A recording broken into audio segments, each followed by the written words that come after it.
Hi everyone! Welcome back to another arts and crafts session. And for today, it's a special day and we are celebrating Father's Day.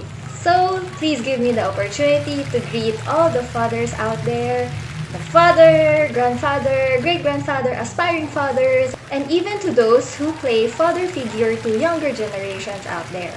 So good job to you guys, and once again, a happy Father's Day. So now, I'm happy to share to you this simple and easy to do craft that younger kids can do by using their hands.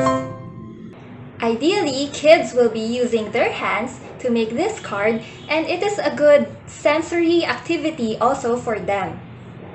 But for this tutorial, I will be showing you step-by-step procedure how to make this hand card using my hands first.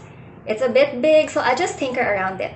Okay, so please ready your materials and let's start!